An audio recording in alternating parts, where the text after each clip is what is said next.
Oh no, not letting you join. Ye- Yes, I can see. Is it Katie Joy? I can see. Oh, stuff like that. It's like, we might have The devil is well a to say on. liar. Give me one. Sorry, people. Hi guys, hi Catherine. Thank you for jumping on. We were just testing to see like how it's going. Thanks for joining. We're doing all things about self-esteem today, and Natalie's actually hosting. She's just run to sort herself out quickly, and she's going to be coming back. So I'm just going to say hello to everyone. Yes, Catherine, I can see you. Miss Axe One, hi. Yes, I can see you. Angel, probably you're one of Natalie's friends. So thank you so much, Angel, for joining us. She'll be back in a moment. While she's gone, I'm just going to entertain you. So my name is Keisha Tonte Njoku from Tonte Dance, and I'm a guest on Natalie's program today, and Natalie's live. And I'm a dance artist. I'm a Christian dance artist. But more than that, we're actually jumping on here just to talk about self-esteem. That's the topic of today. Actually, last time Natalie did a live and I was just a guest, just like you guys. I just jumped on. I haven't seen her in a while. She's an old friend from my church and we haven't seen each other in a while, but we connected online. I jumped on her Let's live stop and the old. here we are today. I was doing the speech, Natalie. I was doing a little intro Let's speech. stop the old. I did a little intro speech. I'm going to hand over to you now because you are back. Hello, everyone. Thank you for joining. That needs to be my head of year at Globe. Oh my gosh, who's this? Miss AA. Who is this? Angel from Globe. Angel. Angel, the one I'm picturing. Sure. Angel, I'm picturing short, short, small, tiny little one. Oh, Yeah, let's say what I'm picturing small, anyway. small, petite. Oh, yes. Hi, Angel. Thanks for joining. Yes, you. You're about my height without heels. So glad you can join. Yeah, we're just talking, as you said, we're just talking, going to be talking today about self-esteem. I'm Natalie. I'm very passionate about such topics as self-esteem, knowing your worth, well-being, being true to yourself, having the audacity to be yourself. So yeah, today we're just going to just be having a conversation, and we really do want you to, you know, get involved in the conversation. Get involved in the conversation. If you've got things you want to say, that's great. If you're brave enough and you want to jump on the live, we can have, I believe it's up to 3 of us on here that we're able to have conversations. You can come on for a bit and share with us, or share your story and talk and encourage someone. Just remembering that whatever you have to offer is no less significant than what anybody else has to offer. It's no more important or no less significant. Every single one of us have a story, and we have something positive that we can contribute to make a difference, regardless of what our past looks like or our current. We all have something that we're able to share. So, Keish, what's your perception when you hear the term self-esteem? What comes to your mind? What comes to my mind with self-esteem, that it's growing too big. I come from a kind of a background in youth work. So for the last 20 years, I'm not a youth worker, but I find myself around a lot of young people. Since I was a young person, since I was about 19, I started teaching dance. I started teaching dance at my church, and that included the Sunday school children, the youth. It went into the adults. So since then, and my career in community development. I did join a couple dances too. Yeah, Natalie even joined in a couple of dances back in the day. And I do not consider myself a youth worker, but I find that youth are attracted to me. So wherever I am at work, they will send the young people to me. Yeah. They will come and talk to me. For some reason, I just finished doing my degree as a mature student at Irie Dance Theatre, and I was surrounded by loads of young people there too. I wasn't even thinking about that. I was thinking about going to learn some dance, and lo and behold, I become an ear for some of them, which is really beautiful space to be in. And I mentioned that because I have witnessed the self-esteem of the kind of self-esteem that people used to have back in the day versus what it is now is too much. Like what the low self-esteem, because social media has gone bigger. And even for myself, you know, I'm talking about other people, but even for myself, looking at even having to come on a live, right? Coming on a live means that you have to look a certain way, you have to portray yourself in a certain way, and the things that happen to you in your life can tear that down. So I'm going to give you a specific example. Okay. I went to a business event a few months ago, and it was a women. Not all of them were dancers. It's just about business, you know, building yourself up as women, that kind of thing, that kind of event. And we had to introduce ourselves. Now, I consider myself an introvert. I consider myself an introvert. It takes a lot for me to come out and speak, but because I have practiced it for work over a number of years, I do it. I sound confident. Even speaking, I sound confident. I walk into a space, I can own it. But inside, I feel like an introvert. So they asked, who wants to stand up and say your business? I stood up. I said, my name is Keisha. You know, I'm a dance artist, blah, blah, blah, blah. And I said my thing, and I was the first to stand up. And everybody clapped and everybody went round. And then I started to say I'm an introvert. They're like, you're not an introvert. How are you an introvert? You were the first person to speak. When we were at lunch, you came over to a group of strangers and started having a conversation. How are you an introvert? Yeah. You know, but the things that have happened to me in my life have done something to me personally, internally, that makes me feel like I'm going inside myself. And so even though other people will look at me in a certain way and think, oh, she speaks well, or she, you know, whatever it is, she leads groups and things like that, internally is a different story. And that's what I hear when you say self-esteem. Yeah. You know, the reason that I have that, and I didn't know this until later on in life, when I started to even attend therapy and things like that, it kind of brought up this whole thing of me having eczema from a young age. And that is something that is on your skin that everybody can see, you know. So as a young person, as a child, I had it, you know, I didn't see anything of it. As far as I'm concerned, I was a model, you know, I was a person in the middle of the room dancing and being an extrovert as a child. Now I think back on it, as a child, I was an extrovert. Slowly, I couldn't go swimming because of my skin. I couldn't wear certain clothes because of my skin. I was told people with eczema can't be models. So that was a bomb. So I was like, whoa, that's my fashion career out of the window. Slowly, I began to act as an introvert because I was told certain things, or I believed certain things, or I felt that way about myself because of my skin.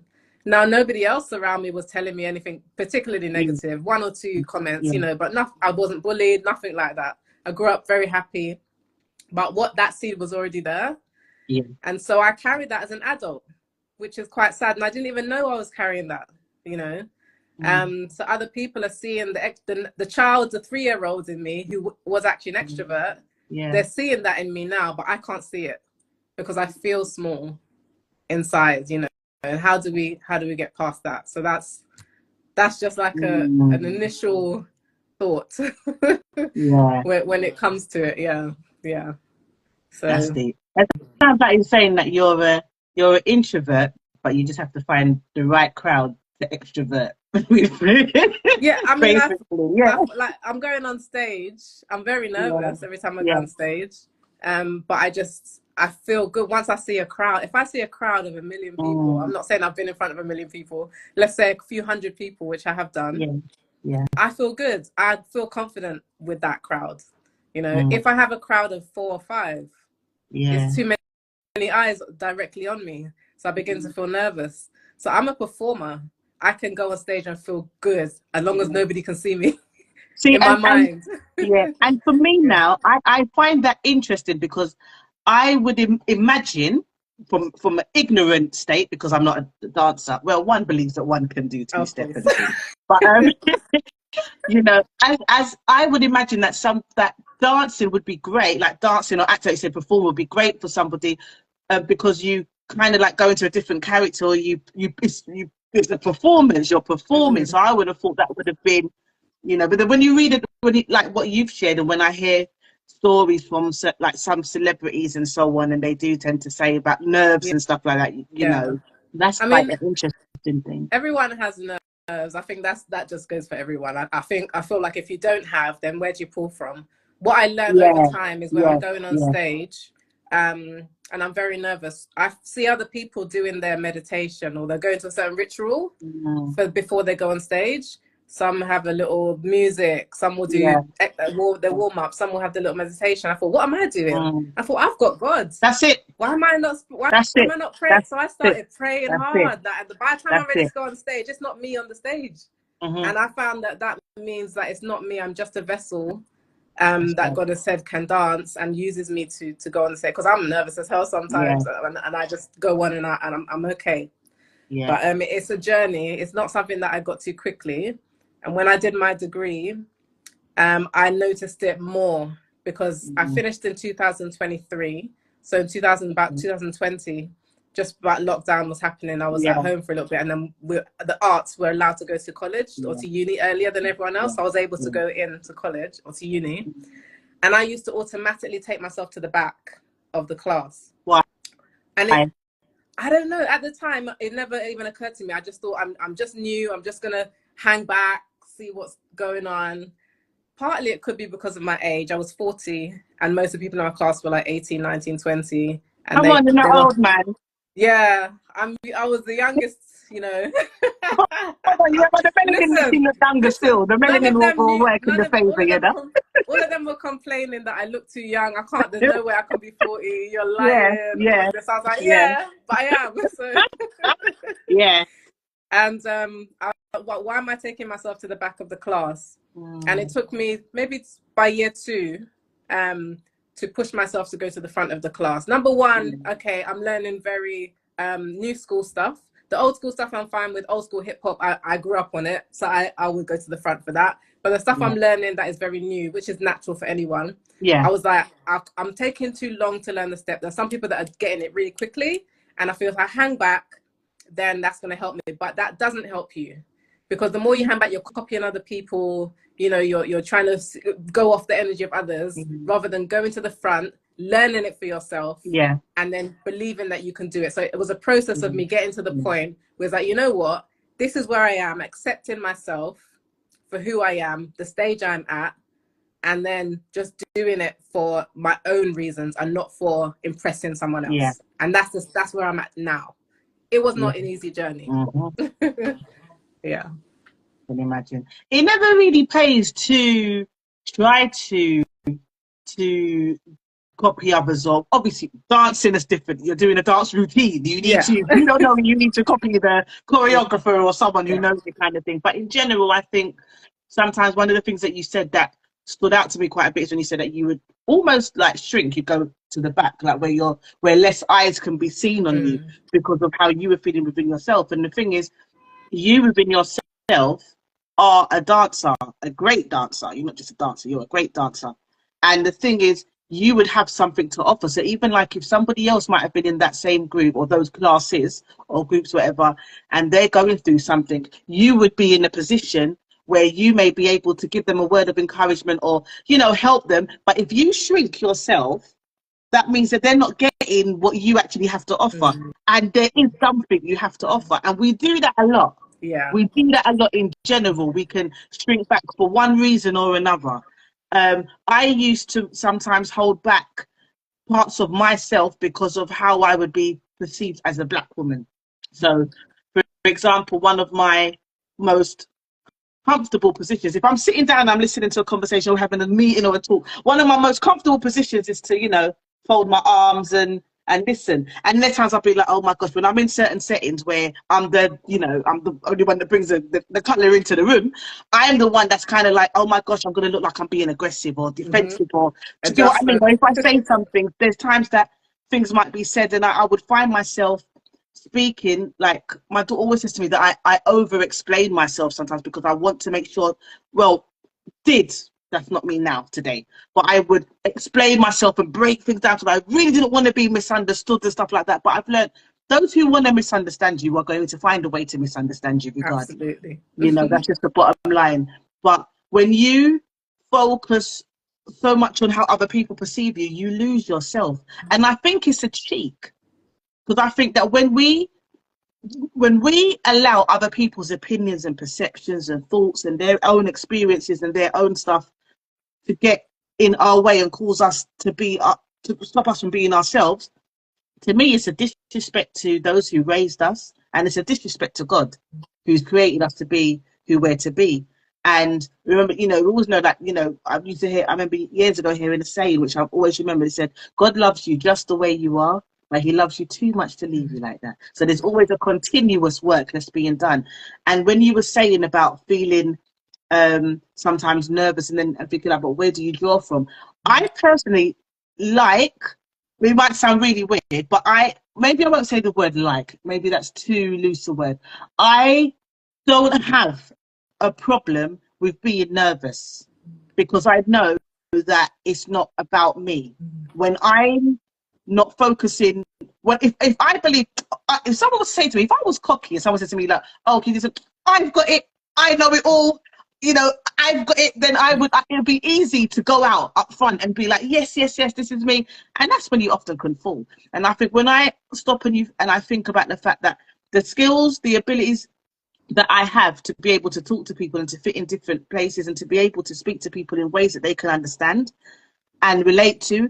And I will say, because we don't say it enough sometimes, we fail sometimes to say what we're good, great, or excellent at. I am excellent at encouraging people and helping them to feel and understand and receive and accept that they are significant. I'm excellent at that. So I think I know that the only reason of that is because of what God has placed in me. So for me, when I'm going out, even having awkward conversations with people, my prayer, if I need to have a very awkward conversation, my prayer is, Lord, please go ahead of me and prepare the heart of that person for what I need to say to them, and help me also to receive what may be said to me, and also if I'm going to speak to somebody about something that is quite deep, and I know that I need to pull someone up about something, because before I used to more sit back because of low self-esteem and not really address certain people about things and just accept, certain things. And now it'll be like, you see that situation? No, we're going to address it. But it will be, my starting point will be, I need to speak to you, and I hope that you will receive this in the love in which I'm delivering it. And then I will say what I need to say. So Natalie, but I'm going to say what I need to say. I'm going to say, I'm not going to hold back, because why hold back and lessen ourselves? Yes. And self-esteem, we could say, oh, someone, there's self-esteem, you can't, I don't want to do that to somebody and mash up their self-esteem. Self-esteem is just that, it's self-esteem. That's your business. It's your situation. Yeah. We can look for people's approval or people's love, but the fact of the matter is, being loved, being accepted, being honored, being respected, that's something that you're supposed to have covered for yourself if you're talking about self-esteem. So I can appreciate Natalie, yourself. how do people do that? How do people, because you said at one point in your life, you wasn't able to approach those people because of maybe fear of what they're going to say, what they're going to think, or how are you going to feel, how are you going to react? How did you get from A to B? What should people listening I think do? For me, certain things were just finally accepting what I am, who I am, most importantly, whose I am, but what I am and who I am. And understanding that, for example, I could sit in a meeting and I could hear people sharing ideas and sharing, I could see but that doesn't make sense. So for example, many years ago, when I used to be a youth leader in the church many years ago, and I would hear adults talking about, this needs to be done. We're going to do this, we're going to do that, for example. So maybe they might say, we're going to do a big event for young people. And I would sit back and be like, but why are all these adults doing these things, but they're not having young people being on those panels or not involving the young people? If it's for those people should be involved. I don't like listening to people that claim to be experts, but they don't have any knowledge or wisdom from actual people who they're trying to reach. So I would sit back and I'd be like, no, but if they got the young people involved, if they got this, if they got that, if they got them a core team and they put them together, gave them some responsibility, all these things come in my mind, but I wouldn't share it because I think that's going to get cut down. Who is she? And especially sometimes in families or in the church, wherever you go, when you've grown up, people have known you from when you're young, it's very easy for them to always see that little Natalie, little Keisha, and not accept that you are now a woman. So I would sit back, but the thing is, I think to myself, but all these ideas I've got, and then I start to think, but I know that these things that's on my heart, I know they will work. But as long as I'm not saying anything, I am part of it, because I'm not helping, and I've got the knowledge and wisdom. So it's realizing that, you know what, In short, I have something to give. I have something to offer. I have the ability to share something that can help to make something become improved. I might not be able to do it all. It's not all about me, but I have a contribution that I can make. And it's accepting that I have something to offer. And also another thing is knowing that when you hold back and you refuse to really give up all of yourself because of other people's perceptions, one thing that is very hard is seeing other people do something that you know in your heart of hearts, that if you got rid of everyone else's perception of you and you was to focus on doing that, you know that if you don't do it and you see someone else do it and do it badly, and you know, that mashed up, that had such potential to be such a great thing, exactly. if only because you sat back, you know. So for me, I'm just like, the way I see it, I'm stuck with me. Do you know what I mean? I'm stuck with me. It's a relationship like a relationship I have with my mum or my daughter. It's from the womb to the tomb. I'm stuck with me. And I want to be comfortable with me. I've spent enough time being uncomfortable and feeling awkward and things like, you know, wondering how people will perceive me or what I say. Whenever I would say something, there'd always be someone that would find a fault in what I said, what I wore, so many things. And sometimes people don't realize when they say certain comments to you, they don't realize the residue it leaves. They don't realize. Yeah, because words are powerful. That's it. Words are very powerful, and it could just be a sentence that was throwaway sentence that someone says to you. They didn't even realize what it was, but that thing went deep. Yeah, and if you think, I use the example of Palmer's cocoa bar. Palmer's cocoa bar. The amount of times you will have a bottle of Palmer's cocoa butter in your house and you think it's finished. You think, oh, it's finished, I can throw it away now, it's over. But if you lick it hard enough, there's always still something left to get out of that Palmer's cocoa butter. Always something left that you can get out. That's how it is when people say things. Throwaway comments, as you put it. Throwaway comments, their own opinions, you know, because people deal with you based on where they're at. They treat you based on where they're at. It's very rarely about you. It's where they're at. So do we allow people to say things to us? Because there are some people that start to say throwaway comments that actually go beyond that. The throwaway comments become everyday comments. Every time you go to work, comments, or every time you meet the person on the street, comments. What about that person who's consistently giving you those negative? Are we allowing that? We do. Sometimes I believe, and don't get me wrong, all the things that I'm saying, they're not things that just like suddenly I woke up with this vision from God and God just showed me all these things that I went through. But the reality is, what I found is you get treated how you allow yourself to be treated. And I think some of the reasons why sometimes we cause our own unhappiness and uncomfortability. Sometimes we allow people to feel that they can talk to us certain ways and say certain things because we didn't check them the first time they done it.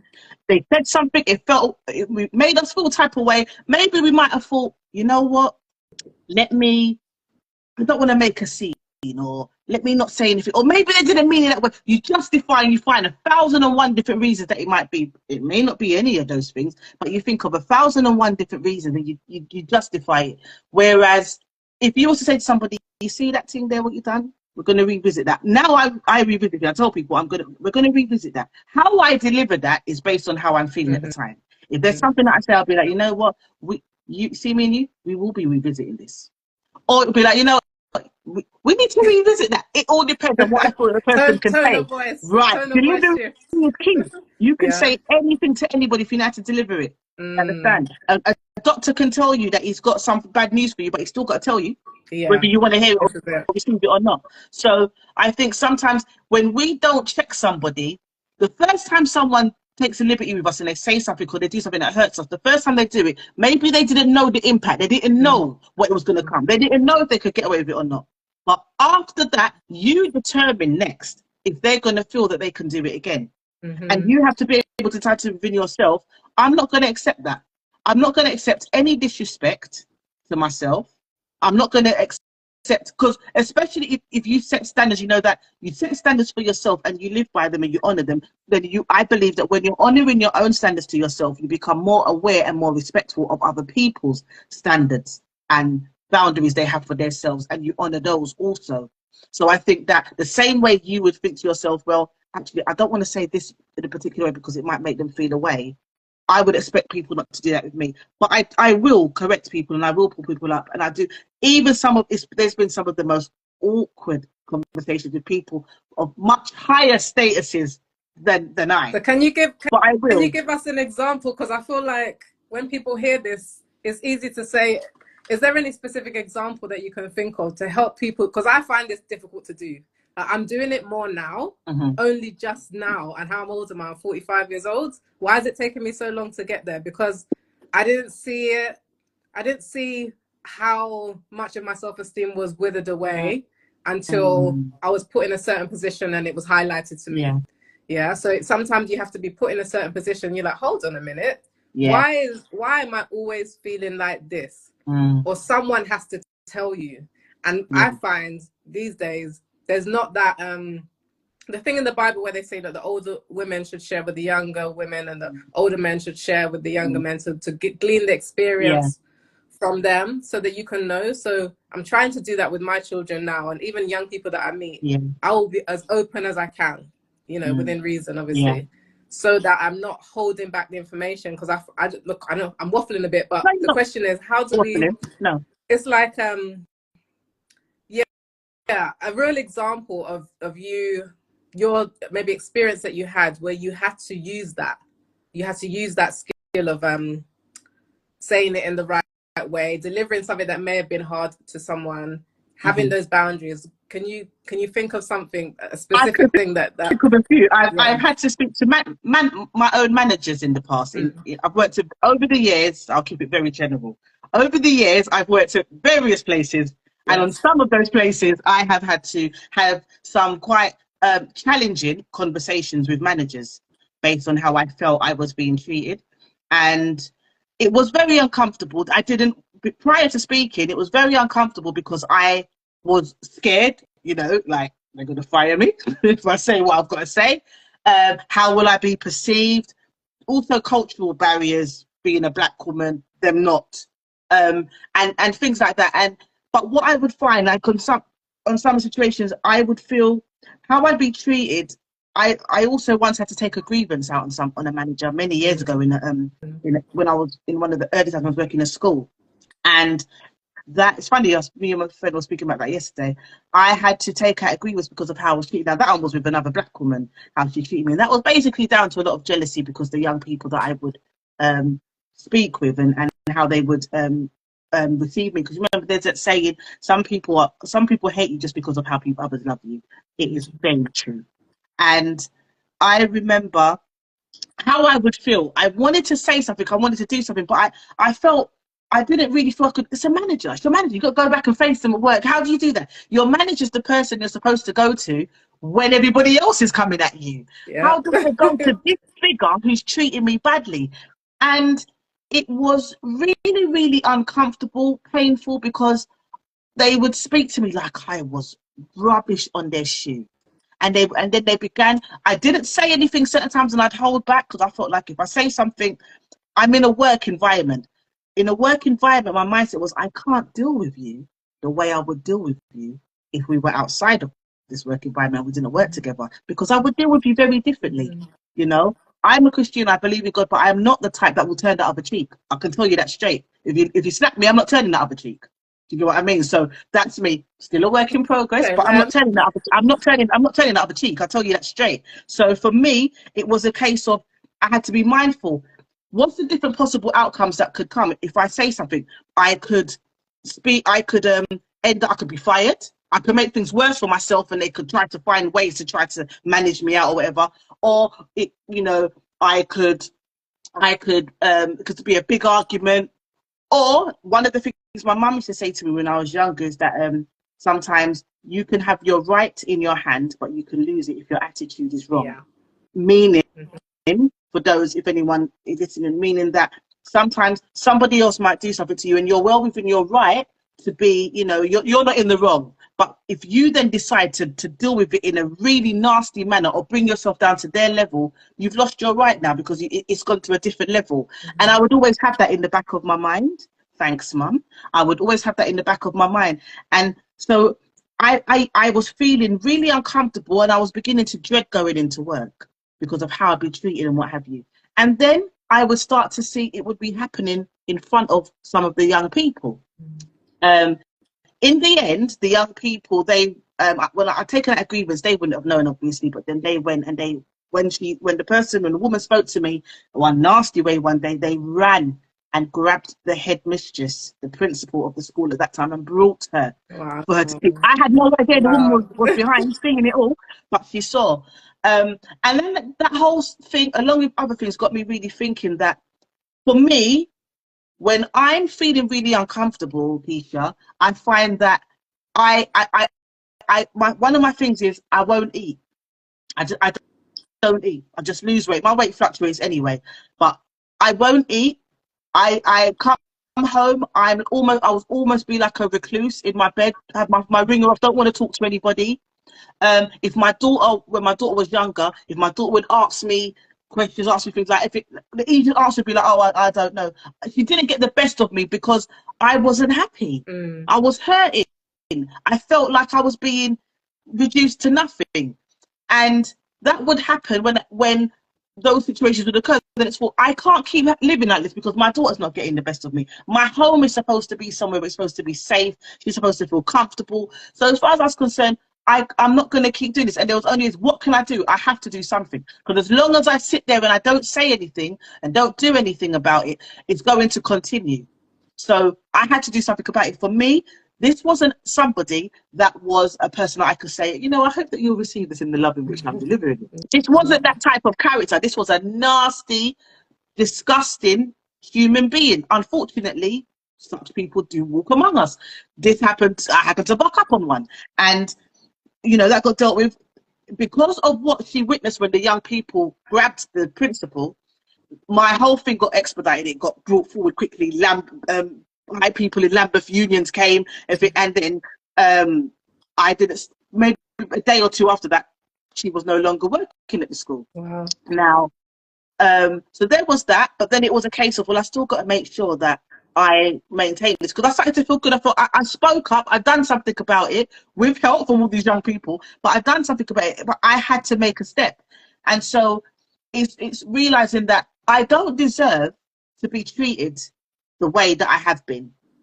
Another thing that I will give an example of, this one was really hard, and I've shared this with people over the years. I once was at an organisation where I was at a diversity training workshop, and a white female colleague approached me and asked me how I was finding the event during the break. So I said, yeah, you know, I'm really, you know, it's going all right, but I don't really want to say nothing yet. Just going to let it go. It's still quite early in the day. I'll see, but I've decided I'm not going to say anything or make any contributions to the group chats or anything unless I really feel it's necessary. Because I don't just want to talk just for talking's sake. Do you get what I mean? And the person said, sometimes I feel like you just want to see us F up. You feel like you just want to see us F up. This is a senior leader. Wow. I was really shocked. I was really shocked. Excuse you? Yeah, I was shocked to an extent, but prior to that, this was on a Monday. It was Monday the 6th of January, 2000. You know the date. Yes, I don't forget it. And I remember the weekend before having a weird thing where I was sitting on my bed, I'm talking to this person, I thought to myself, I'm finding myself saying to the person like a daydream. I'm saying to the person, I've known you've always had an issue with me, but I've never known it was that deep. Anyway, went to work that day. Anyway, this situation happened. So I said, what did you just say? And then she was saying, you know, sometimes I feel like you've got a problem with me.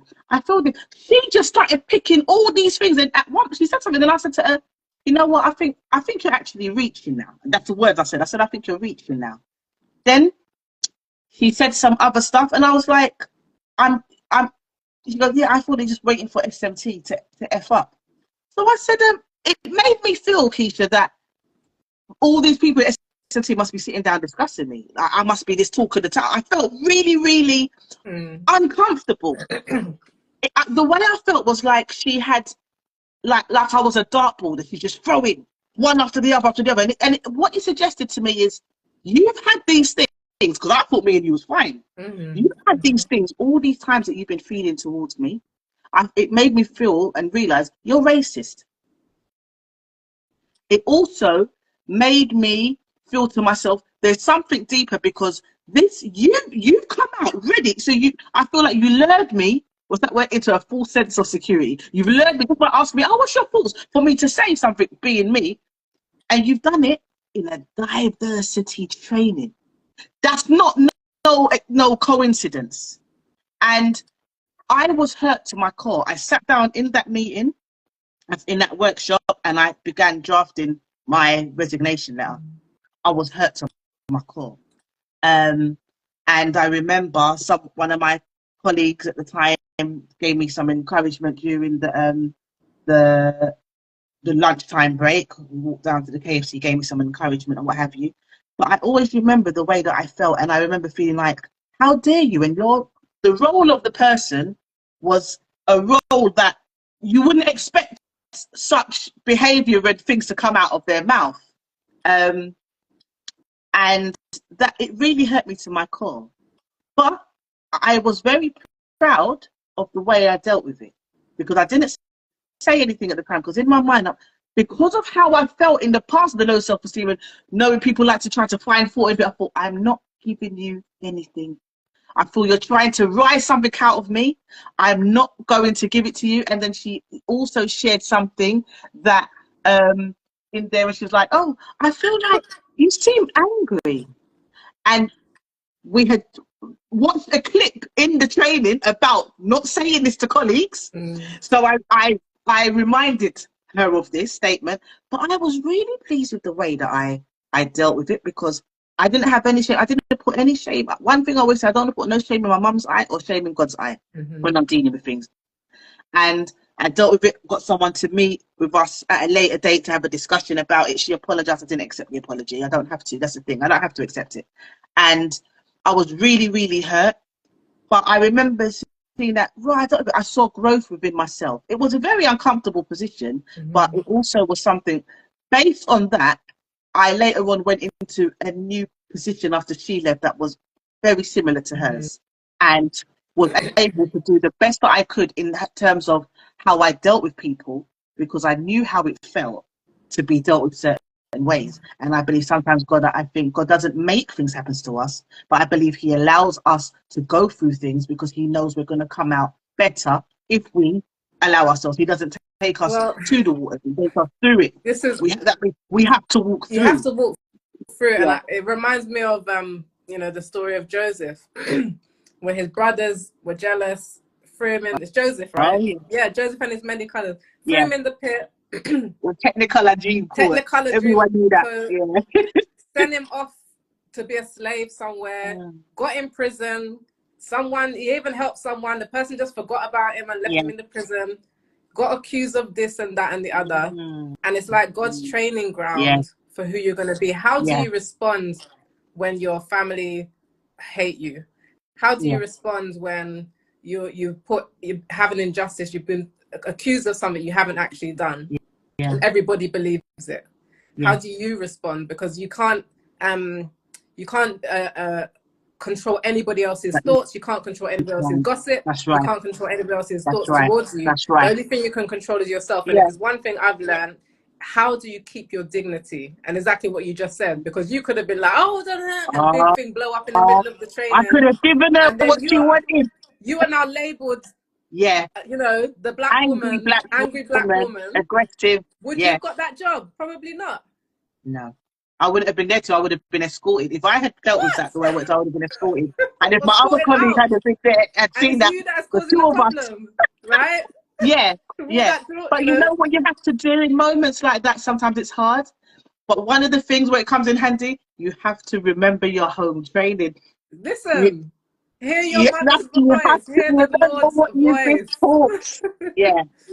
You Yeah. have to remember your whole training. Yeah. You have to think about how are you going to look. That's when you need to focus on how you may look. That's when other people's Yes. opinion, to me anyway, Yeah. that's when other people's opinion of me matters. Mm. When as working with young people, I've been working with young people for decades. And for me, my focus when I'm having conversations with young people is always when this young person goes home and they talk to their parents about what we've shared, how am I going to look? Am I going to look like someone who sincerely cares about their child, someone who's got some wisdom, who's got some sense, or am I going to look like some grown-ass woman who's just trying to fit in and is not a good role model? How am I going to look? That's important to me because I want to make a significant impact. Mm. I want to make a significantly positive impact because the fact of the matter is we make an impact one way or another. Yeah, absolutely. The indent is there and it's too late. Once the word's out, it's too late. You've made the impression. It takes only 3 to 7 seconds for someone to make an impression of you. And once you give it, you can't really take it back. Even if you come back and say sorry, they remember it's already happened. That's it. So, and the thing is, what comes to my mind now, and maybe if people who are listening want to add something to this, if there's any emotion that you find difficult to control, because when someone comes at you like that, bullet, that, what is the emotion that comes up, you know, for you at that moment? And is there, for anyone listening today, any emotion that you struggle with when this thing is happening to you? You know, because for me, when you have low self-esteem, one thing I don't like, I just do not like being ignored. I don't know where that comes from. I don't know where, if it's you know. What do you mean? Daddy No, issues. do you mean like just in general, like, or if you've shared something or you've done something and not got a response? What do you mean ignored? If I've shared something, especially if you share something quite deep, okay, and then there's just nothing, you know, or I don't know, I'm trying to find a specific example, but I just have this thing about just being ignored, you know, and it's part of the reason why I'd rather shy back so that there's no chance of me being ignored because I didn't give you anything in the first place. That's not where I want to be, though. I'm not saying that's where we kind should of be. protective, isn't it? You kind of put a barrier, but remember that protection that you put up, that barrier, it blocks. It works both ways. Exactly. It can cause you to also not receive the what you need. So that's where I became the recluse or the introvert. I began to be that person because I thought, if I don't do this, another thing is that I don't like making phone calls. Again, I have to ask the therapist where this comes from. Do you know what? Do you know why that is? I'm shy, right? So I remember being in youth group as a young person, even before I came to our the church that we met at. Before that, I was in my old church, and we had I was maybe like, say, 10, 11, 12, that kind of age. And we had a lovely youth group, really good youth leader, was here to get us engaged. And it got to the point where we had to sit down in the circle and have the talk, and the panic would begin to come. Do I have to speak? What am I going to say? If I say something, it's going to sound not like nonsense. And I'd have this whole thing would be going through my mind the whole time. I was like, let me not speak, you know, and that kind of thing. And that fear of what people thought, potentially coming from the low self-esteem of what I experienced as a child with my skin and stuff like that. Potentially, I'm assuming that's where it came from, because I can't really think of much else that really happened. You know, so that kind of followed me up. And even now when I go on a phone call, I'm like, this person probably is busy. They probably don't want to speak to me. Let me keep it short.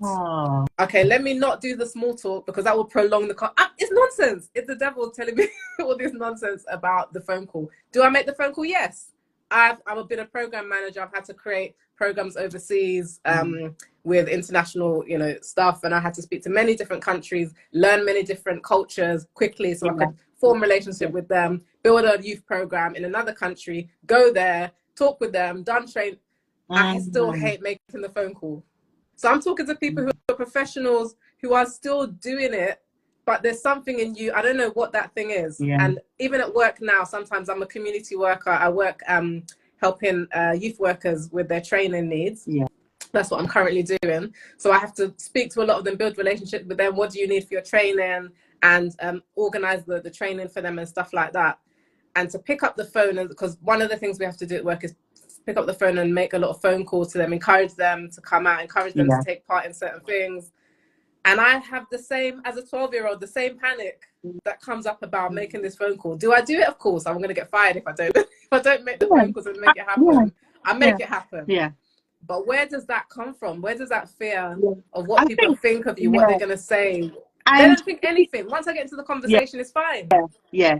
And you say that it reminds me of a colleague that I used to have in a school that I was working at. She would be downstairs and I would be upstairs. Or actually, it might be the other way around, I can't remember. But I'd be in one office, in my office, she'd be in another office. And whenever she would call, she would always say, "Oh, it's only me, Natalie," or "It's just me." And I hate when people do that. I hate when people say it's just me, because that's like saying you're not very significant. So I used to always say to her, "No, I'm putting down the phone now." I say her name. I'm putting down the phone now, so and so, and you're gonna call back and you're gonna do this right. And then she'll say, like, she'll be laughing and she'll call back.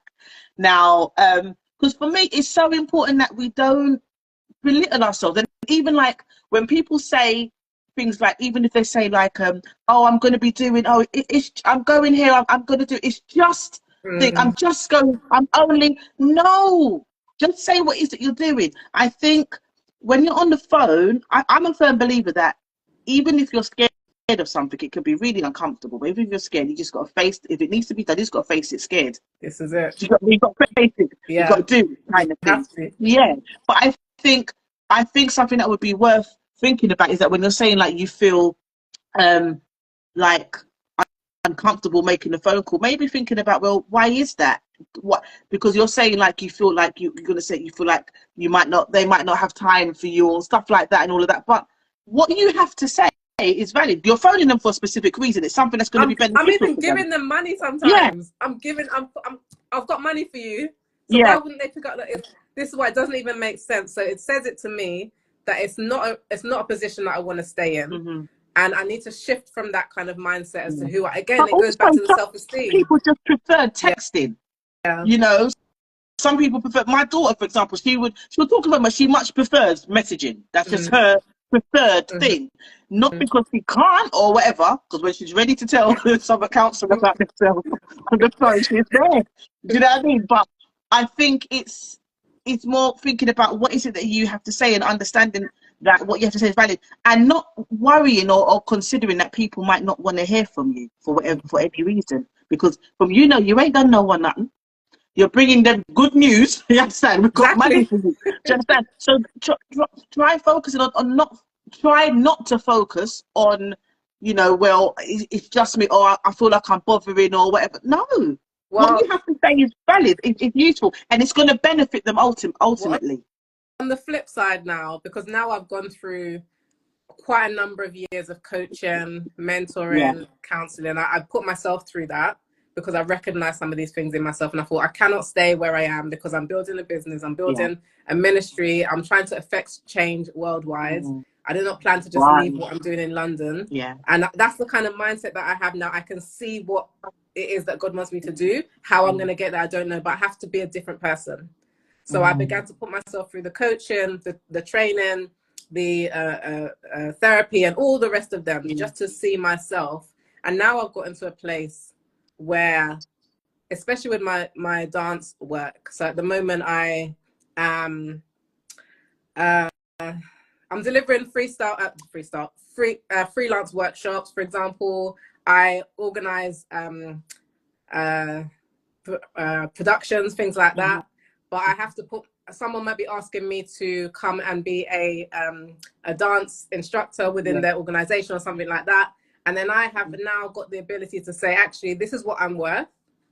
These are the hours that I'm going to put in. I'm going to have this amount of time preparation. Here's the contract that you're going to sign, because this is my terms. Because you didn't send me a contract. And it's not in arrogance. This is just how I've now structured myself so that I can be clear with those people. This is what I'm worth. When they see that, they understand what I'm worth. Now, when I come with, oh, never mind, I'm sure I could just do it for free. Oh, what's your budget then? Can I? Oh, okay, I'm sure we can negotiate. Then they see me less. So I've changed my thinking now, and now I'm in a perspective where actually I do have something valuable to offer. I've studied a BA in dance. I'm currently doing my MA. I've physically danced for over 20 years, or teaching. I've danced longer than that, let's say 40 years of dancing, or 30-something years of dancing. So I have 30 years plus studying an intense course, plus practicing teaching, Yeah. I'm a skilled teacher. Sometimes I can Come on. teach things that I can't even do. Yeah. It must be a gift, because there's something I Yeah. can see the mistake that Yeah. you're making, Yeah. and I can find a Yeah. way to tell you how to correct it. And they do it. I'll be at university correcting certain things for people, and then can I even do it myself? No, but I can tell you how to do it. I can see your Yeah. mistake. Yeah. I have a skill, and I've now Yeah. begun to recognize that I have that skill, and that skill is valuable because I can help you. Mm. Yeah, I can help you. Come on. Yeah. And Beverly's saying, why don't you ask yourself, what's the worst thing that can happen? Yeah, exactly. What's the worst thing that can happen? The truth is, nobody's going to die if I pick up the phone and call them. Nobody's going to explode. As long as I don't become a terrorist or something like that and decide to just go left, which I have not, just for clarification. If I pick up the phone, nobody's going to explode. I'm not going to explode. Nobody's going to die. The worst that can happen is the person can be helped. And so I do agree with Sister Beverly that it's a mindset. Yeah. It's the story that I'm telling myself.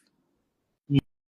Because I never felt valuable as a child because my skin looked like an alligator. Oh. So I never felt seen. I never felt beautiful. So why should anybody look at me? That's the story I told myself growing up. So trying to get rid of that, whatever story you're telling yourself from whatever it was, you need to get rid of that now, because that's not even true. So now I'm seeing people. I never ask for dance jobs. I'm always called. I have people call. I finished, what am I going to do? What am I going to do? And Catherine, who, I wonder if you're still there, Catherine, but Catherine approached me the day I asked God, I need something to do. I finished university. I'd love to do something faith-based now of my own, which I had been doing at university, but this is something I can now put out as Tonte Dance and start to do that. And I went to speak on at an event where I was speaking about my work. I did a project with neurodiverse dancers and just to be a better teacher. And so I had a 7-week project. We put together a documentary. We did a dance film. And then I was speaking about that experience at this event. And Catherine, I got some interactive speaker. So I got some volunteers up from the crowd. I said, would you want to try out this freestyle dance? And then Catherine came up and she tried it out. And we got talking. The question and answer, she said to me, are you up for collaboration? She's the director. Are you up for collaboration? Look at that. Yeah. And from that, we birthed Eden, which is the production. You can have a look on my page. Okay. We created Eden together. And that's how I know Catherine. If Catherine, you're still there, thank you for speaking up, for having the courage. Because she said later on, she was worried about speaking up and asking me. Because she thought, oh, this choreographer, oh my gosh, is she gonna receive me? And I'm thinking, oh my gosh, this director, is she gonna receive, Yeah. See? I imagine if no one took that first If no one said anything, Eden would have sat down there. Listen. You're still there, Catherine, thank you. I think it's so important for us to speak. And I think that sometimes as well, what we don't do, another thing that can work towards our low self-esteem, or even people looking at us like we're not very significant, which goes towards us feeling like we're not very significant, is when we don't speak up about ourselves. Do you get what I mean? So like, for example, and I've done a video about it before, that in life, very often, we don't end up sharing much about ourselves, because it's like society teaches us that if we say what we're good at, or if we talk positively about ourselves, we're being big-headed, they think they're nice or whatever. So we don't say things. And I think it's important to say what you're good, great, or excellent at, because we all have things we are good, great, or excellent at. And one of the things I'm going to put you on the spot, Keisha, but I'll do it myself. I don't ask no one to do anything. I will do it myself. And I'm going to ask those that are on here still, if you could put in the comment, just write a statement, a declaration. Me and my daughter do this sometimes when we have our fika on the balcony, Swedish thing, where we have our little coffee or hot drink and a little sweet cake or biscuits, whatever, on the balcony. We have little talks. And basically we share something that we love about ourselves. And the opening statement is, I love the part of myself that. So I'm going to ask, and I've done it with my mum. Me and my mum have done it on the balcony together as well. So I'm going to ask if you could put in the comments, write a statement, I love the part of myself that. Keisha, I'm going to put you on the spot and ask you to share that. I'm going to go first, and I will say, I love the part of myself that will always managed to use situations that have been extremely painful and embarrassing, hurtful, or whatever. I love the part of myself that eventually uses those things to turn around, to build myself up and to encourage others. I love that part of myself. What about you, Keith? Well, I love my smile. And the reason I say that is because I've seen my smile bring joy to many. I'm often complimented on my smile, not just because of the way it looks, but because it brings something to the room. Yeah. So I normally enter a room and I'm laughing, I'm smiling, and people don't often even understand the nonsense that I'm going through in the background because I enter with a smile. And I said to someone the other day, the smile's not fake. God has put, I don't know, God has given me that. It's a genuine like happiness. I'm a very optimistic person. I'm a very happy person. It will take a lot if you see me down, it's taken a lot to get me down. Yeah. So I feel I like that part of myself because I've seen it. I've seen people say to me, I love you coming in the room. I love your presence in the room. Someone said that to me often. I love when you come in, you always come in the room with a smile. And I think people need that. So that's me. I love that. I love that. Like you're like a temperature check in the room, man. You don't fit in. You set the temperature in the room. Now, come on. Right.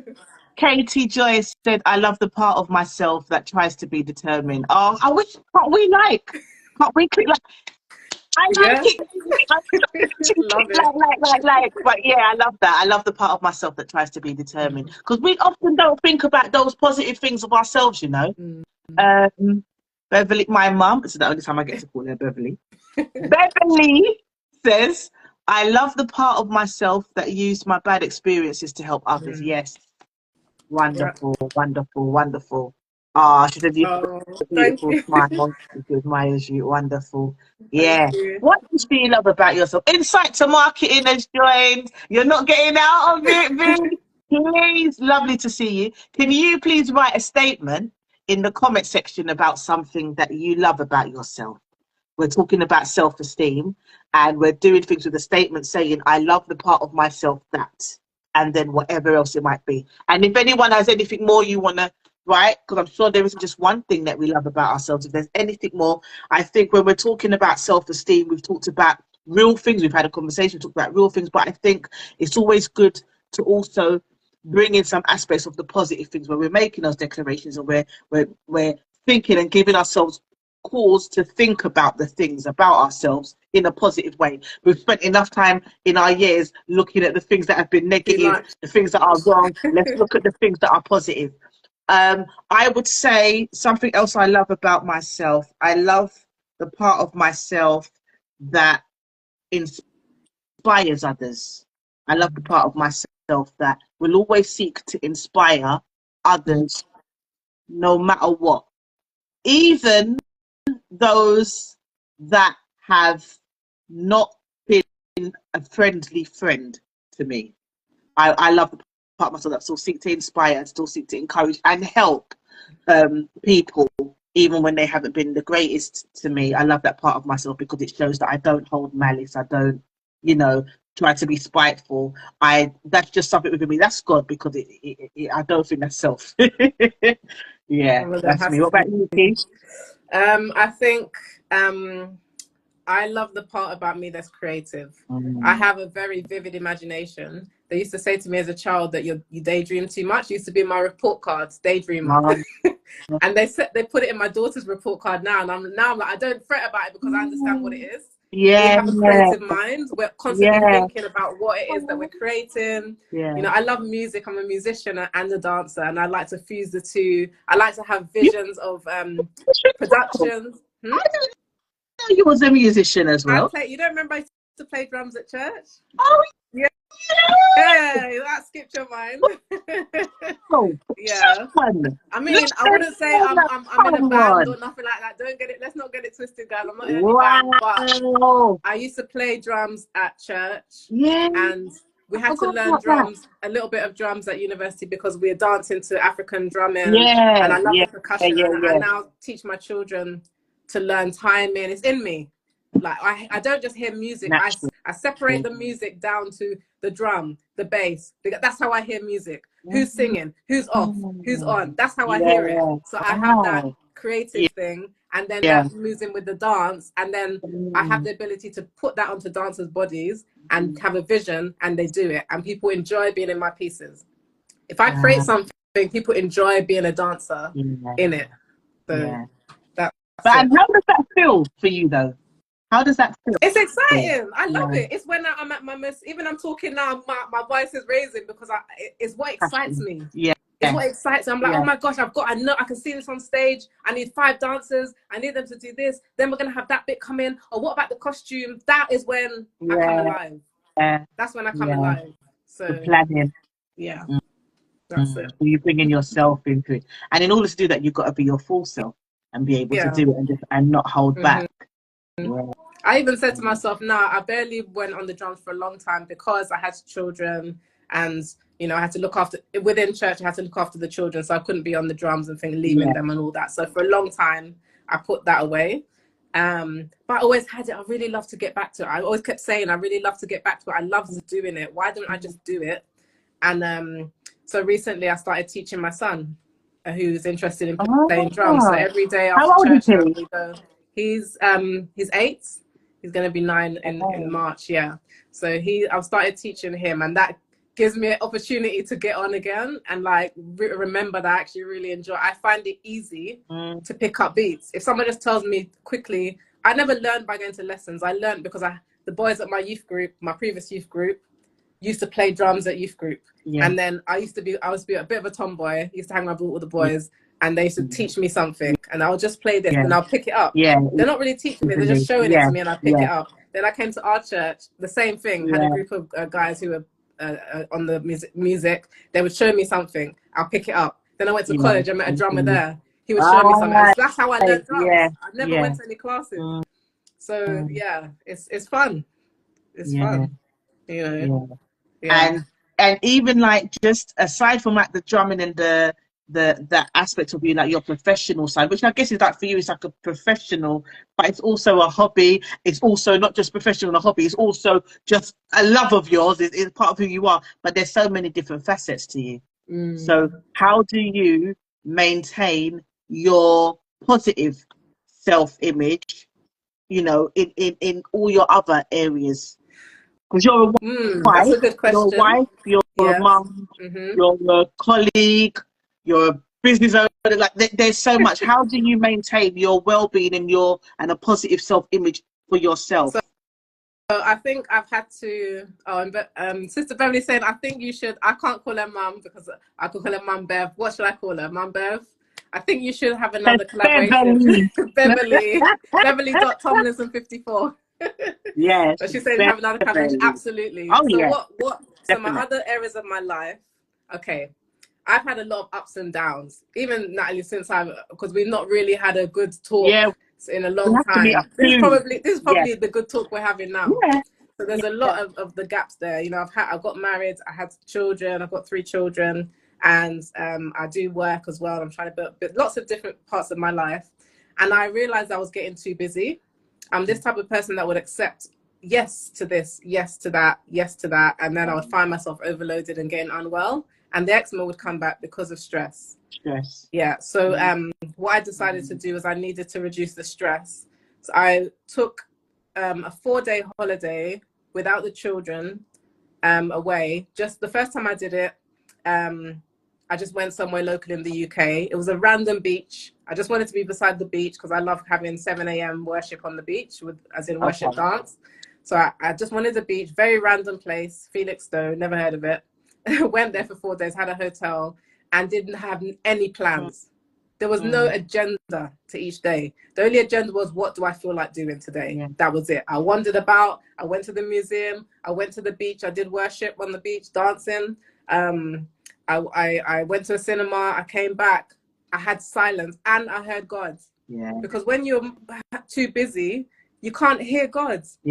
And you can't even think. And because of other stuff, emotional stuff that was going on in my life, I had a lot of like turmoil going around in my mind all the time, thinking about this. And I'm a planner. So what about planning for this, planning for the kids, planning for myself, planning for dance, planning for work? It was all of this. So when I took those 4 days away, it was the best 4 days of my life. I began to hear God clearly. I began to be revitalized in my spirit. I could feel like I've had a real rest, you know, in my spirit, and I felt like I could come back and do anything. That's how I felt. And so since then, I've been doing my 4 days away. The second one I did, I went to Portugal. So I'm now, as you can see, I'm now going further afield. Yeah, man. And again, you meet people as well. You have these divine connections, because I'm a friendly extrovert. I'm going to admit myself, I'm an extrovert. So I talk to random people on the street, and I make friends. I made a friend with a Spanish lady who was also solo tripping, and she didn't speak a word of English. Now, thank God, a friend of mine had been teaching me Spanish in drips throughout the years. So I knew enough to speak to her. I must have got about half an hour of conversation when I'm the only one who could speak Spanish. And then eventually we had to switch to Google Translate. But we had a whole night together. We went out dancing. We went to watch the thing together. And dance, you don't need to worry about language. You dance, innit? Exactly. So that's what I would say. You need to find time to take yourself away and think and hear God. Because when you really hear God, then you hear the direction of where you should be going or not going. It's quiet on the beach at 7 a.m. in the morning. All there is birds. And then one day God told me, go and dance with those birds. I said, you see that flock of birds? What if they attack me? I watch too much film. So I'm going to dance. I'm baby in the omen. I watched too much film. Wow. I went beside the bird, not too close. You don't want it to be attacked. Of course. Proceed with caution. Yeah, because I teach freestyle dance, so just your own personal movement based on a certain prompt. And the prompt God was giving me was just use the sound of the birds and just dance to that. No music. Yeah. They are your music, and it was the most beautiful experience I've had in my life. Nature. Peaceful. Yeah, nature. Them birds love to sing. Yeah, and then get therapy. I know people run from it, especially men. I'll say that again, especially men. Yeah. Running from therapy because you don't need it, but you have those things in your past that are still wrecking your current future, your current and your future. So whatever that therapy looks like, some people think they can't afford it, but there are some of them that you can do online, which you can negotiate. If you haven't got enough money, for example, you can actually get a reduction, because if you're a student or some other reason. There's one I went to that was £5 a session because they were a charity. So there's no excuse to say that you cannot find it. And that was the thing that helped me understand why I was an introvert. And that's the thing that helped me understand where my fear came from in terms of the eczema. I wouldn't have even realized that if I didn't go to counseling. And all the things that were happening in my relationships around came from stuff, how I grew up. Never knew. Never knew.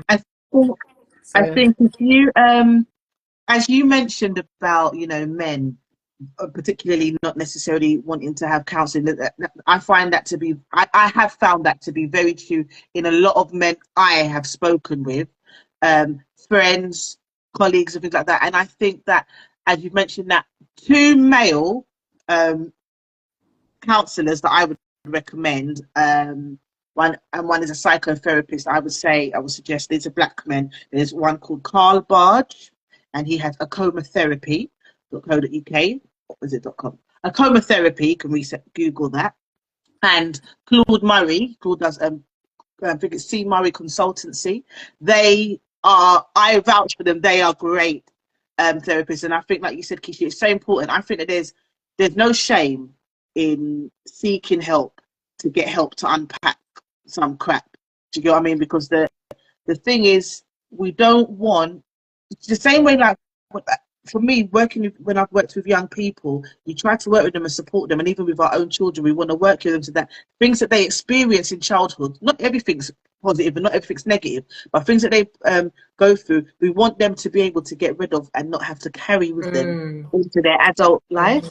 And I think it's so important to find a good therapist to sit down and work things through if you've got some stuff that is just basically preventing you from being the best that you can be. There's no shame in it. It's something that should be done, and I think it's just because the thing is, when you're talking to somebody, when you're talking to a counsellor, you do not have to give a damn what they think about you. You don't have to see them again until your next session.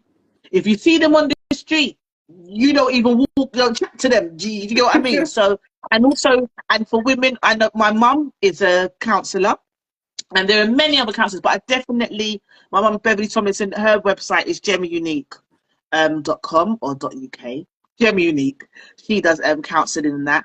And I think I really do encourage you to, there's stuff that you've got from the past that you do seek to get that therapy and that help, and understanding that you can still achieve in spite of those situations and things that you've gone through. You can achieve in spite of a parent that didn't treat you the best. You can achieve in spite of that absent parent of a child you may be raising. You can achieve in spite of being kicked out of school, whatever your age. You can achieve, there's so many things you can achieve, and you can still accomplish, and you can still heal, even if you don't get that apology that you so desperately believe you need. You can still heal without it. You might not believe it, but I'm telling you, it is possible. But if you need help along the way, ain't no shame in getting that help, to get that, you know, that support and help you to be the best that you can be, because you are stuck with you. You know, you're stuck with you. And I would just say this, what I learned, just as the last thing, I learned from this, and this is part of my whole being more what's the words, authoritative, is that the right word? Or in my decisions, is that I realized by going through all of this stuff, and coaches as well, that's another one to add in, coaches. If you've got a business, we're coaching you. Catherine's saying, definitely agree about the counselling. She's benefited from it, exactly. So what I got is that there was, because of this low self-esteem, I'm a charity worker. That's my heart is giving to the communities. So I have this kind of heart where I want to help you. That's just how I am. So what happens when you're like that and you're too nice, you have people that come into your life who latch onto that and begin to suck the life out of you. And they begin to take things from you. And over time, you begin to realize, hold on a minute, has that person ever really been there for me in the times, not that you're doing it for that reason, but just to look back, if it's a good number of years, let's say 10 years, and you look back and you think, has that person, were they there at the important parts of my life? Did they ever really listen? Did they do anything for me? Did they come to me, or were they just taken? And what I noticed in myself, because of the low self-esteem, because of my natural giving, that I realized there were friends in my life who were just taken, and other people in my life who wanted to just take. And I clamped down on those people. And not to say I was horrible to them. Like, again, it's the way you do it. I pulled back. I don't need to go to their stuff. I don't need to engage with them. I need to let them know that this is what I will accept. I will talk to you politely about stuff. I will say, hi, how are you? God bless you, whatever it is.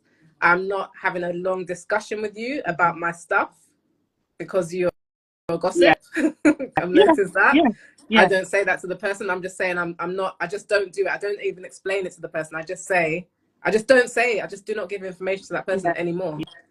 And certain people, I've just noticed their character, which I was ignoring because why? I'm a nice person and I'm optimistic and I see the best in other people, and I think, oh, they've got this, but it doesn't really matter because I know it's because of that. I know it's because of that. So let me just, and that was pulling me down. Thank you, Catherine. Catherine has to go. You've been good. Yeah, we're going. I believe the live is going to be saved, so you can watch the rest later. Thank you so much for joining. So just as the last thing that just came to me, that's when I began to be firm about who is in my circle, and at the moment, it's not everyone, and I don't care. That's right. Before I would have cared. I would have been, oh my gosh, I can't just do that. No, because that person is sucking the life. And when I go on my 4-day trip, I can think about that clearly because there's no noise. And I can think about who is sucking the life out of me and what I'm going to do about it. And then I do it. And it's so important to know, to be able to discern that, you know, who's there. Because some people, and I've said this to a lot of women as well, some relationships, because they're just so desperate not to be single, they'll put up with anything. I say, be careful of those men that are just, they're not necessarily seeing you as a wife, they're seeing you as a free counselling service. Do you understand? A free counselling session. Do you understand? Like, they've got issues, man. Do you know what I mean? So, but yeah, and even just friendship. Some people like what do they get? How do you benefit? Is it two-way? Do you benefit? Who is there because they're there for you? I call them such people. I call them unfriendly friends. There are sometimes we have friends that are not friendly, and those are ones I can't. I have very, very few people that I would call friends. And even so, if there are certain ones that I'd really call friends now, some of them I'd more see like, oh, that's my brother, or that's my sister, or do you know what I mean? I'm very, very strict about who I allow in my space. It's taken me a long time to get to where I am and to become who I am, and I love this version of Natalie. This is my favorite Natalie. This is my favorite Natalie right now. This is my favorite, and I think it's so important to protect that. Nobody knows but you how much it took for you to get to the place where you are and to have the peace that you have within yourself and all these things, and you have to protect it, and therefore you can't have any and anybody having access to you. And the thing is as well, sometimes what we forget, especially when we're working on our self-esteem and working on loving ourselves and what have you, and understanding that forgiveness is very important part of that. We have to let go of some things, not for them but for us, but also understanding that you are not obligated to restore relationships and to maintain relationships with people you've chosen to forgive. If they're not good for you and they don't help you or benefit you in where you're looking to go, you can't have them. You know, you can't. Not everybody can walk the same path as you. Some people, they lose oxygen on the journey. Do you know what I mean? You can't. They're not meant to walk with you. They're meant to just go so far, and then that's it. And there's nothing wrong in that. Sometimes we have people in our lives just because they're habit. We're just used to them.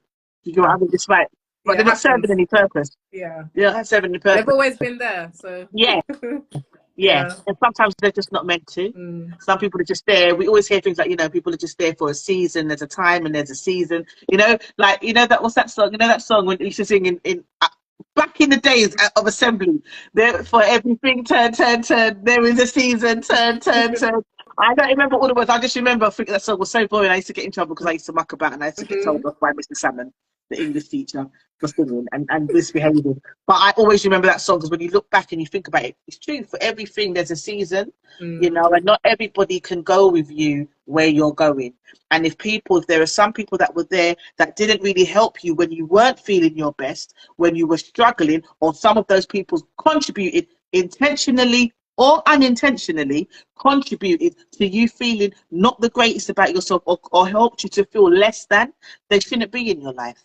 You need people that are going to be uplifting, people that inspire you, that encourage you. And another thing I would say is look for people that do inspire you. Try to be in those places, but don't compare yourself with them. Just allow them to inspire you, but you don't try to be them.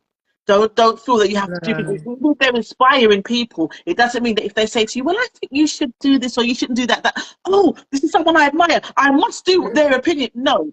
You do you. Pray, but also think about yourself.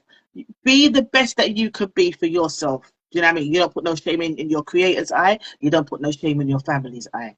You know, but be yourself and think about the things that you love about yourself. Think about the things that you love about yourself. Take the time out at some point, you know, still got tomorrow and the week. Think about the things that you know, the parts you love about yourself. Make a list. I love the part of myself that. Share it with your children. Let them hear it. When I do it with my daughter and she says something, I'm like, wow. You know, we have discussions about it. I love the part of myself that. Because sometimes you don't really think of the things that you love about yourself. Think about the things that you would change and all of that, you know. And if you've got the time, sit down, write a list of all the things, write three sections, 3 columns, all the things that you're good at, all the things that you're great at, and all the things that you're excellent at, and have that, and feel no way to share about that. We have to learn to articulate our greatness. We've spent enough time talking in the years about what we're not good at or what we would change, or, you know, if people say, you know, when you go somewhere, you have a workshop, whatever. Oh, if you can all write that, what's your strengths, what's your weaknesses? You can make a list. Yeah.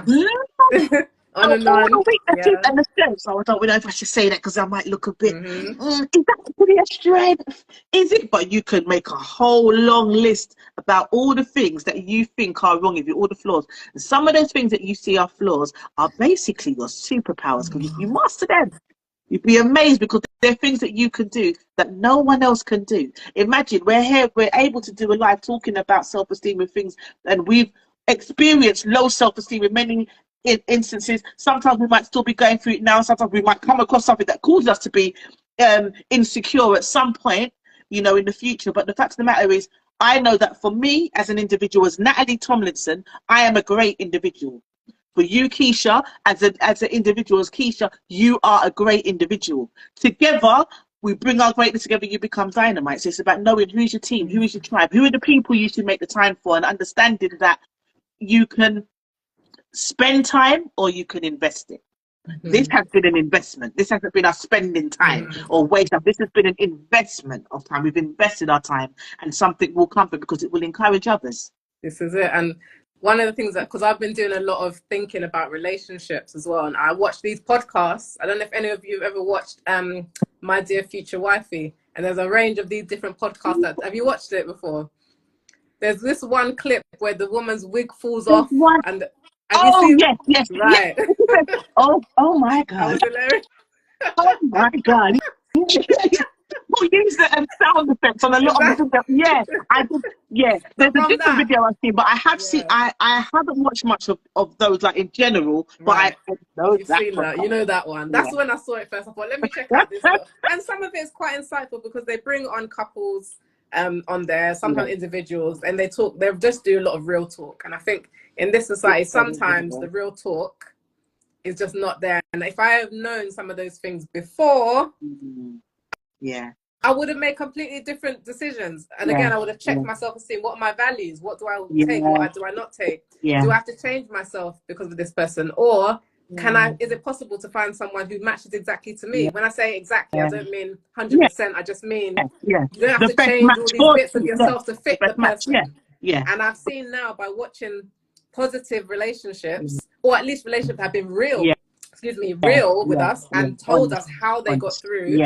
And you realize that you now get inspired that you can have a relationship where you're loved. You can have a relationship where you don't have to completely change yourself or start to, if you're not a cooker, what I mean by that is you're not very into cooking and stuff like that. You're a bit more, you're not as feminine or whichever way. I don't want to make the wrong tone, but you know what I mean? Not as that woman, that housewife, you're not that type, but you would make a good wife to somebody who could fit you. You know, does that make sense? Whereas I was thinking, maybe I need to change myself to become like this, so that I will be like, you understand? And that's not necessary. So in watching, this is who I am. And if the person doesn't accept me as I am, with some changes that I decide to make, obviously we're all changing, we're all growing. That's the given. But on a basic level, then there's an issue. I didn't know that before. You know, I didn't know the right questions to ask. I didn't know all of that. And sometimes I'm watching these things, I'm like, oh, okay. I should have asked that question. I should have done that. Oh, this is how they do it. Oh, this is a good example of marriage. Sometimes you don't see good examples of marriage. Not all of us grow up with that in our homes. So how are we supposed to know what is good, you know, or what is normal, or what God's design should be? You know, how are we supposed to know that if we've never seen it? So all of those things, I'm just to encourage those who are on their pathway to looking for someone and things like that. Because I've just been binge watching. Maybe I should stop binge watching, but I'm binge watch the Bible. I'm not gonna lie. It's easy to get caught in those rabbit holes. Man. I have to switch it off now and actually read the Bible. But I have learned quite a lot, actually. I would say I've learned quite a lot. I would take some, I would leave some. But I would just say that you're you. You're who you are. God made you specifically like this.